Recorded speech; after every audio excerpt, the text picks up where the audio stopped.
Hora de Saúde. Oferecimento. Neurogênesis. E Oncológica do Brasil. Tratamos o câncer. Cuidamos de você.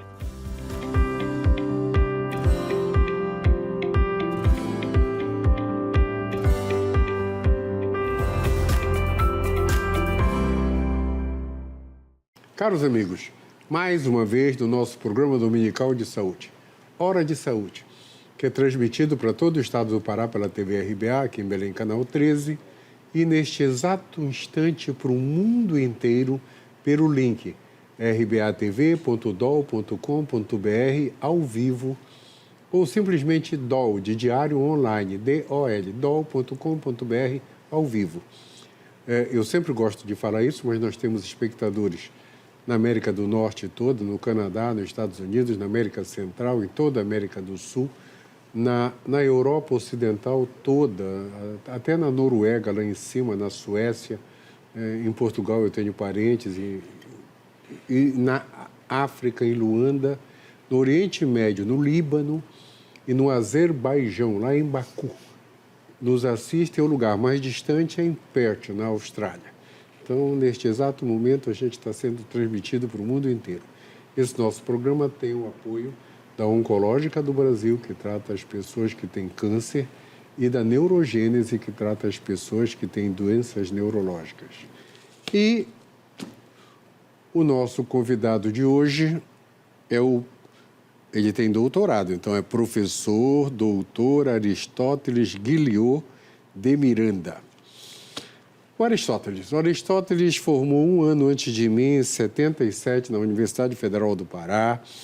Ele é especialista, segundo ele, está aposentado em cirurgia vascular, que ele fez no Souza Aguiar, no Rio de Janeiro. Ele tem mestrado em letras e ele tem doutorado em biologia. Professor doutor. Ele tem 5 livros sobre história da medicina, junto com o Zé Maria Abreu Júnior, que também já veio aqui. E ele está lançando um novo livro, Páginas, a História da Medicina em Belém. Páginas, a História da Medicina em Belém. Tá? E eu vou perguntar para ele onde é que a gente adquire o livro. Mas, Aristóteles, primeiro, super obrigado por estar aqui, né? De vez em quando eu lembro dos nossos plantões na Clínica Anchieta. Sim, bons tempos e velhos tempos. Bons tempos e velhos tempos. Que bom. É que lá tinha uma sala que a gente reunia e conversava. Na antessala do centro cirúrgico, era o local da chacrinha. Era muito legal mesmo. Eu lembro de lá, lembro Paulo Azevedo, no final de tarde, batendo papo com a gente. Que legal. Bons tempos mesmo. Ei, Ari, bem, eu vou te chamar de Ari pela intimidade. Sim. Ari, de que é que trata este novo livro?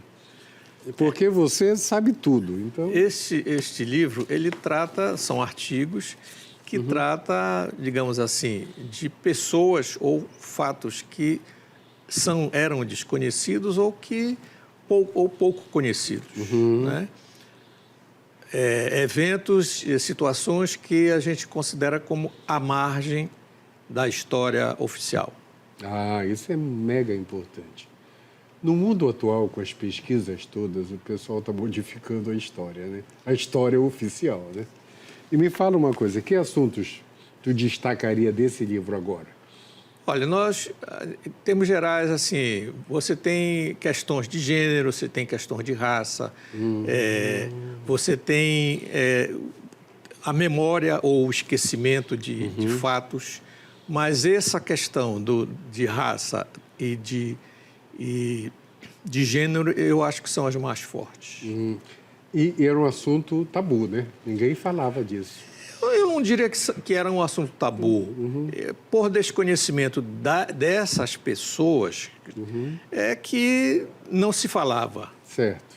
Né? Mas eu acho que a nossa contribuição vai ser importante para que essas pessoas se tornem conhecidas. Puxa, isso é importante mesmo. Tu sabe que nós que vivemos isso, quantas pessoas se destacaram na área, em todas as áreas da área da ciência, e às vezes ninguém comenta, ninguém sabe. né? Isso é um fato que na história, os especialistas, eu não sou historiador, eu sempre falo, em respeito aos historiadores, que eu sou um pesquisador. Certo. E na história tem uma parte que fala da história vista de baixo. E que serve para focalizar esses eventos, essas pessoas que não são vistas pela história oficial.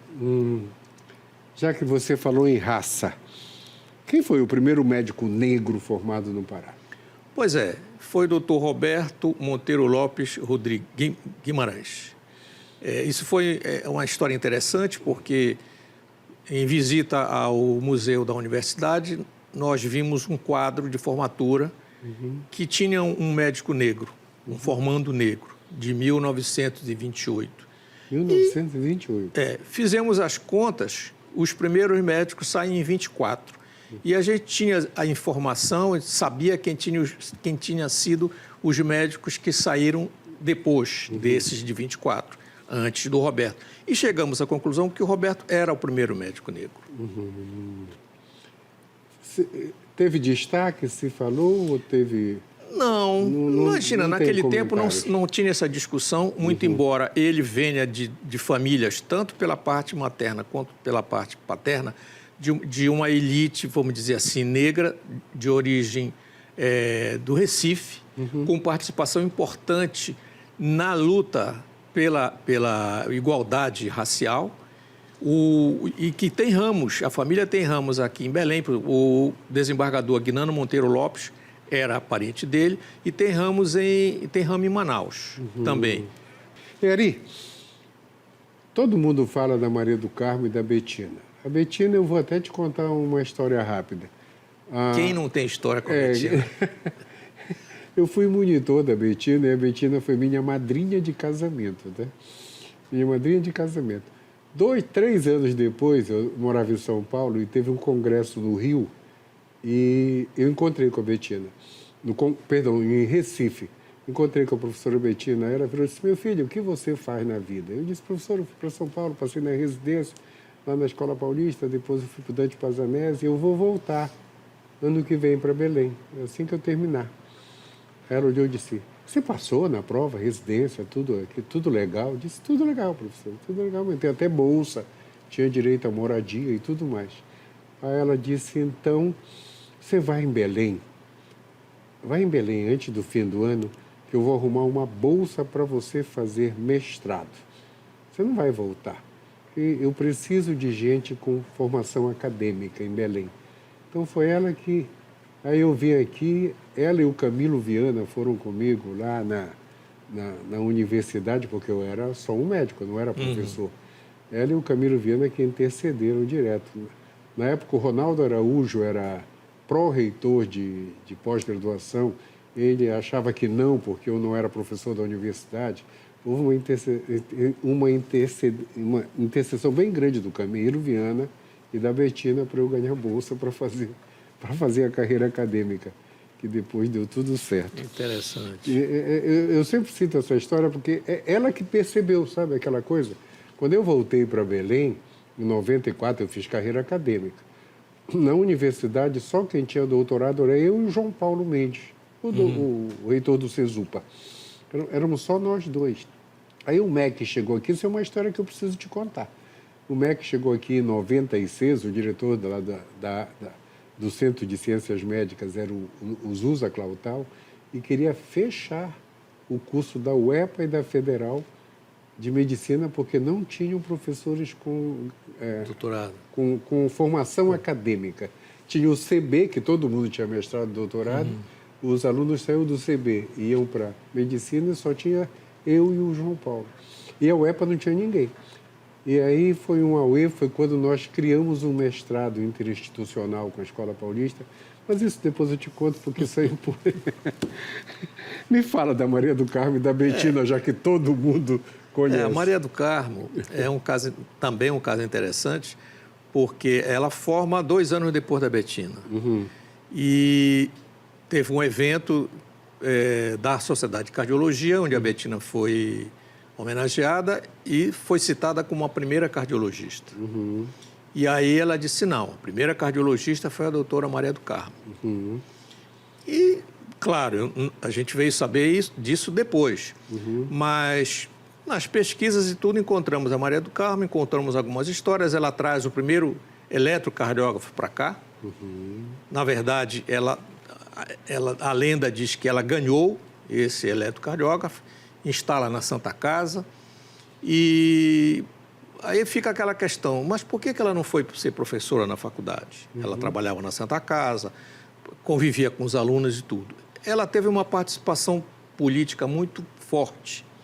Ela fazia parte do Partido Comunista e tudo, e com certeza isso deve ter influenciado negativamente para que ela fosse aceita no curso de medicina. Naquela época já era um sufoco. Estou imaginando. Pessoal, por incrível que pareça, o nosso primeiro tempo acabou. Mas a gente volta já já, porque essa história, essas informações são muito importantes. Só um instantinho. Hora de Saúde. Oferecimento.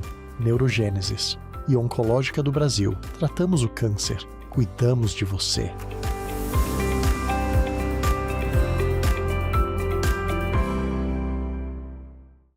O tratamento do câncer é coisa séria e a Oncológica do Brasil é a maior rede de oncologia, home care, quimioterapia em suítes privativas. Oncológica do Brasil, tratamos o câncer, cuidamos de você. A Neurogênesis atua no mercado de saúde com produtos e serviços que se moldam às diversas tendências da transformação digital. Tem como foco estratégias de atuação na Neurosaúde 4.0. O objetivo é revolucionar o atendimento médico e multiprofissional no contexto da neurociência, com entrega personalizada do diagnóstico à reabilitação neurológica. Neurogênesis, educação, pesquisa e assistência. Fones 984-510900, 3085-1600. Rua Municipalidade 985, 19º andar. Hora de Saúde. Oferecimento. Neurogênesis e Oncológica do Brasil. Tratamos o câncer. Cuidamos de você. Voltamos nessa conversa de super informação sobre a história da medicina na nossa região, com o meu amigo Aristóteles Guilliot de Miranda. Esse Guilliot é de quem, Aristóteles? É francês. Meu avô era francês, mas nascido no Caribe, numa ilha chamada Guadeloupe. Isso é importante. Um dia a gente discute isso aí, porque o meu tataravô também, tá? Meu tataravô também. Me fala uma coisa. A Maria do Carmo Sarmento de Carvalho, você estava falando dela, falou que ela era do Partido Comunista, e o que mais além disso? Em que anos estamos, hein, Ari? Ela forma em 37. 37. A Betina forma em 35. Né? A Betina faz clínica médica. A própria cardiologia era uma coisa muito incipiente como especialidade, principalmente como método diagnóstico. Certo. Para você ter uma ideia, você fazia um eletrocardiograma, ele era fotografado. O traçado do eletro era fotografado e era mandado revelar no Rio, provavelmente. Né? E ela publica um primeiro trabalho sobre eletrocardiograma na revista do Acadêmico, que era uma revista do diretório acadêmico da faculdade. Certo. É o que a gente tem de registro como um primeiro trabalho registrado de um registro eletrocardiográfico. Da nossa região. Sim. Muito interessante. E a Betina? A Betina fez aquele gênero de comportamento, digamos assim, tradicional, reconhecido. Betina tem um lado religioso, ela era professora de catecismo, né? Então, a Betina seria aquela mulher ideal para ser professora, porque ela não tinha atividade política. Não se discute a competência. Eu fui aluno da professora Betina também. Nós também. Né? Pois é. E, assim, o que nós vemos de diferente, a Maria do Carmo teve carreira foi de consultório, como cardiologista e tudo. A única diferença, ou talvez a diferença fundamental, era essa participação política que a Maria do Carmo tinha e que a Betina não tinha. Certo. Isso deve tê-la prejudicado, digamos assim, como na carreira médica. Quem foram os primeiros médicos assim da nossa região que tiveram destaque? Eu não diria propriamente... Destaque se você for considerar o evento histórico, né? Em 1924, formam os 4 primeiros médicos de uma turma que entrou em 19 com cerca de 50 médicos. Tem uma série de informações. A faculdade era paga, era uma faculdade, se chamavam faculdades livres, porque só havia 2 escolas oficiais, 3 no caso, na época que a faculdade aqui abre, e ela era paga. E tudo era pago, as provas e tudo mais. Então, isso gerava realmente digamos assim, um perfil econômico. E as provas, você ia fazendo as provas, fazia agora, fazia depois, então muita gente acabou ficando, independente de ser reprovado ou não, acabou ficando, se atrasando, digamos assim, como a gente pode citar o caso da Olga. Ela entra em 19, teoricamente ela sairia em 24, mas ela só sai em 29. 10 anos lá dentro. 10 anos. E me fala uma coisa, qual foi o número da nossa faculdade em termos de Brasil? Ela é a 8ª. 8ª. Então, Tem uma discussão com a de Recife e, na verdade, eu sempre me confundo. 7ª, 8ª, em função da de Recife. Certo. Não tem assim... É o tipo da discussão inócua, porque a de Recife ela é fundada em 15, mas ela só passa a funcionar depois. Se nós formos ver esta questão da fundação, nós tivemos um documento, uma lei estadual que criava uma faculdade de Medicina, Direito e Engenharia ainda pelo Paz de Carvalho, que não saiu do papel, 1889, 98. Então, se for por essa questão de data, nós estamos bem lá para trás. Com certeza, 1898. Tem uma lei do Paz de Carvalho que cria... Ele era o governador. Era o governador. Cria as faculdades de Medicina, Direito e Engenharia. E não saiu do papel. Interessante isso também. Essas informações, conversar contigo é muito bom, que a gente fica... E tu sabe que história é tudo, né? É o começo de tudo. Sim. Qualquer argumento tem que ter...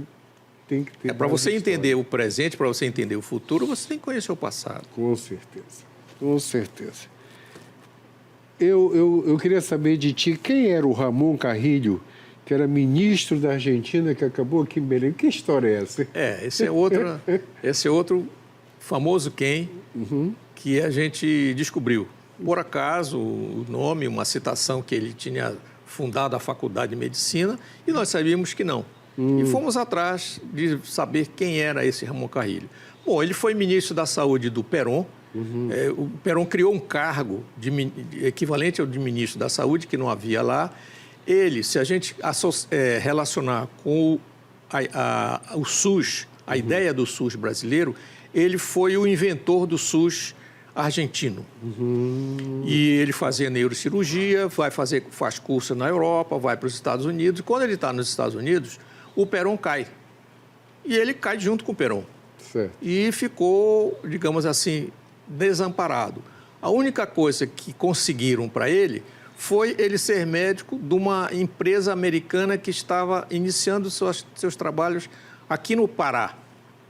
E ele vem para cá. As descrições, os relatos que a gente tem, que o local onde ele trabalhava era uma viagem de 2 dias de barco, e então a gente supõe que tenha sido no Amapá, que na época ainda era Pará. Certo. Mas ele morava aqui em Belém, e hipertenso, obeso, sem se cuidar direito e tudo, ele acaba morrendo aqui em Belém e morre no Hospital da Aeronáutica, onde ele tinha uma certa... Não chegamos à conclusão dessa relação dele com a aeronáutica, com o Hospital da Aeronáutica. Ele morre no Hospital da Aeronáutica, em 56, E o corpo não pôde ser levado de volta para a Argentina porque ele continuava no índex. O peronista continuava no índice. Ele só o corpo só retorna para a Argentina em 72. É uma pessoa importante porque tem histórias dele atuando na Santa Casa, ele não é aceito pela faculdade. Tem uma série de questões que a gente só supõe. Certo. Mas ele formou um discípulo aqui, que é o Dr. Semi Jordi, que acabou como titular da neurologia da Escola Paulista, se eu não me engano.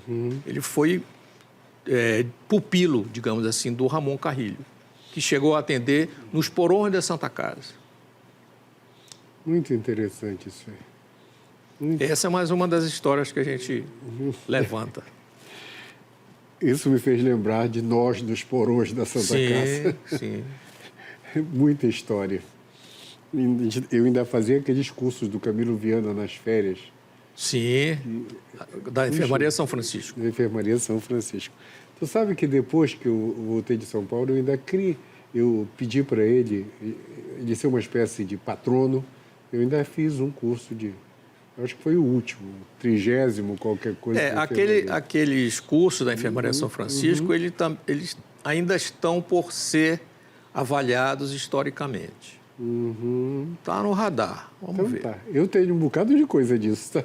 Vamos te procurar. Porque o professor Camilo mandava te anotar tudo, né? Ele tem um trabalho interessante que nós encontramos, feito pela doutora Edith Seligman, que era do grupo. O termo é nuciferaterapia, se eu não me engano, que é o uso da água de coco intravenosa para tratamento de urgência, de desidratação, essas coisas assim. A gente tem essa separata. Da época do Camilo. Sim, era o grupo de clínica que havia lá, capitaneado pelo Afonso Rodrigues, e que o Camilo fez parte e depois teve a sua carreira solo. E Magno e Silva? O Antônio Magno e Silva foi dessa turma dos primeiros médicos. Originalmente, ele era dentista, mas no dia 9 de janeiro de 1919, na reunião da congregação da Faculdade de Odontologia, ele levanta a ideia de se criar um curso de medicina, uma faculdade de medicina. Óbvio que essa ideia não saiu daquele dia. Se a gente levar em consideração que em 18 teve a gripe espanhola, as condições de saneamento eram bem piores, ou talvez equivalentes às de hoje, digamos assim.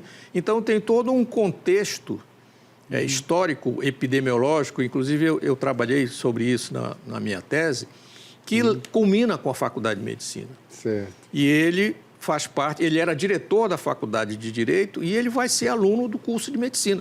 Da Faculdade de Odontologia? De Odontologia, desculpa. E vai ser ele vai ser aluno do curso da Faculdade de Medicina.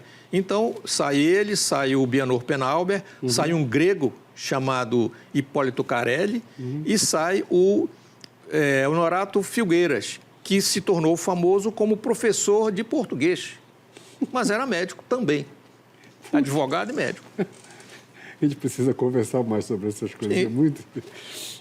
E o J.A. Magalhães, quem é que foi? J.A. de Magalhães foi um português que veio adolescente para o Brasil, já tinha parentes aqui, aporta na Bahia, estuda, faz farmácia, vem trabalhar em Manaus, ainda era a época do dinheiro da borracha, depois ele volta para a Bahia, faz medicina, volta para Manaus, entra no corpo consular português, vai ser cônsul de Portugal em Manaus, depois é cônsul de Portugal em Belém, instala a radiologia na Beneficente Portuguesa. Ele tem uma vida bem rica, tanto dentro da medicina quanto como cidadão. Puxa vida, assim. Importante isso também. E me fala do primeiro Congresso Amazônico. O Congresso Médico Amazônico é considerado o primeiro congresso, em termos gerais, em Belém. Houve um primeiro congresso de médicos do interior, em janeiro de 1939, e talvez isso tenha sido o pontapé inicial. A médico cirúrgica e a... Médicos do interior. É. Um congresso de médicos do Paramédico, interior. de médico do interior para trabalhar com os médicos que trabalhavam no interior, digamos Certo. assim, seria uma espécie de uma atualização. E a médico cirúrgica, nesse ano, ia fazer 25 anos. E foi proposto que se fizesse um congresso para comemorar os 25 anos da Sociedade Médica Cirúrgica. Então, foi um evento importante, além dos participantes e das não participantes, muita gente foi convidada e tudo mais, dizia que vinha, mas não vieram. Mas tivemos eventos importantes. E o resultado, o tema central era a alimentação e a correlação da alimentação com a saúde, que resultou na criação de um departamento de alimentação que teve uma sede que foi construída no terreno da Santa Casa, que mais tarde virou o pronto-socorro municipal que nós trabalhamos lá como acadêmicos. Com certeza. Aquilo ali, primitivamente, foi o Departamento de Alimentação da Prefeitura. Passou para a Fundação CESP, no tempo da guerra, depois voltou para a Prefeitura e quando nós estivemos por lá era o pronto-socorro. Hoje está totalmente modificado o prédio, com certeza, mas tem esse lado histórico para ser lembrado. Com certeza. Um dia a gente ainda vai conversar aqui sobre o pronto-socorro, tá? Vamos lá. Isso me dá saudade. Os meus chefes foram o Humberto Maradei e o Vitor Moutinho. Nós éramos da mesma equipe. Com certeza. Só que tinha uma equipe que trabalhava de manhã, uma equipe que trabalhava à tarde e revezava o domingo à noite. Né? Era isso mesmo. Era no domingo. É a mesma equipe. Vitor Moutinho e Humberto Maradei. Que bom mesmo. Meu amigo, chegamos no fim. Então, dedica o programa, que isso fica a teu critério. Mas essa coisa de dedicar o programa, eu não me preparei para isso. Mas eu acho que é importante a gente dedicar para quem trabalha, para quem batalha, para quem acredita nisso, nessa pesquisa, na história da medicina, no resgate, num trabalho sério. É o meu amigo José Maria de Abreu Júnior. José Maria de Abreu Júnior. De Castro Abreu Júnior. Dedico a ele. Deixa eu ler. José Maria de Castro Abreu Júnior. Isso. Ele é o autor, junto com o Ari, de praticamente professor de patologia. Livros, né? Tem uma disciplina de História da Medicina no curso de Medicina, que, como era uma disciplina optativa e houve uma mudança no currículo, as disciplinas optativas acabaram. Infelizmente, essa disciplina vai acabar, o que é uma pena. A gente podia colocar um pedacinho dela em cada disciplina, que isso é muito importante. São poucas as faculdades que têm, mas tem faculdades tradicionais, como a Faculdade de Belo Horizonte, ela federal, ela mantém. Mas são coisas da vida, do currículo. Não, agora que o pessoal está resgatando toda essa nossa parte histórica da medicina, isso é importante. Sim, espero que os dirigentes nos ouçam, nos vejam e pensem no assunto. Vamos conversar sobre isso também. Pessoal, nosso tempo acabou.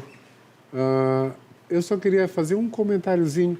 Aliás, Zé Maria, o programa foi para você e para toda a sociedade que gosta dessa parte de história da medicina.